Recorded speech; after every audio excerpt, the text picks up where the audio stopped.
pri tem drugem primeru tu imate opisano obravnavo, kaj se je pravzaprav zgodilo v obravnavi.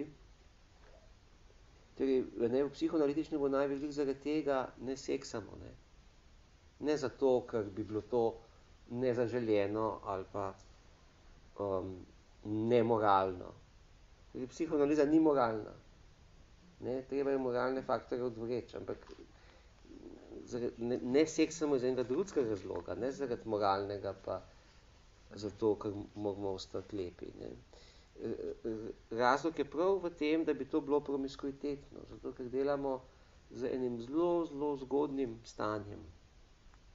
Seveda se zdita v psihoanalizi oba odrasla, analitik, analizant, ampak dela se pa tudi z otrokom. In tega otroka bi poškodovali, če bi konzumirali seksualno takšen odnos. To je razlog, nič drugega. In v tem drugem primeru je tudi opisana ta obravnava, kjer je pravzaprav bilo zatajevano odnos do, torej seksualna fantazija, ki se je prenesla na psihoanalitika in ki je bila tabuizirana.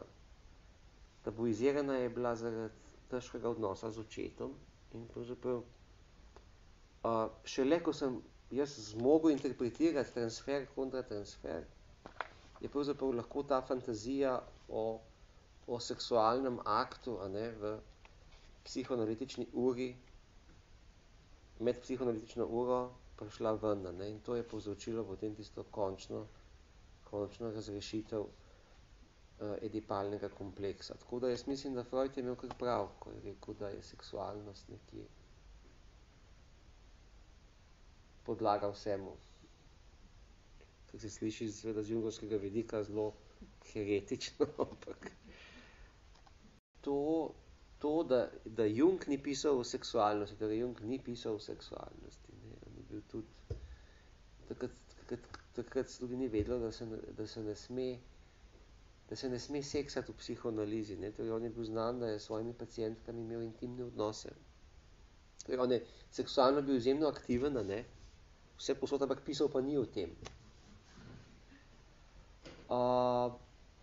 Ampak mogoče ni pisal o tem tudi zato, ker je Freud toliko pisal. Torej Jung, Carl Gustav Jung je bil Freudovec. To pozabimo. On je bil Freudovec, on je bil njegov učenec, on dva sta skupaj delala, on ni še enkrat ponavljal Freudovih zaključkov. On je hotel narediti nekaj več, in je tudi naredil. In mislim, da instinkti, kot so instinkt po potovanju, instinkt po samoresničenju. Dobro, da smo videli danes mogoče eno razlago, da je mogoče instinkt po potovanju tudi seksualni instinkt, zaradi genetskih značilnosti, se mora razmešati. Ampak imamo instinkt po samoresničenju, ki pa ni seksualni instinkt. Torej, ker gre za neko duhovnost, ki v zadju pa najbrž pa ni seksualnost. Tako da sestaviti Freuda in Junga je ena velika naloga psihoanalize in sam pripadam temu, da je treba to narediti čim prej in čim boljše. In tudi ta knjiga je korak v tej smeri. Ker oboje je treba imeti, če se hoče razumeti dejansko, kaj nas, ko ste vi rekli, nekje spodaj določa oziroma poganja.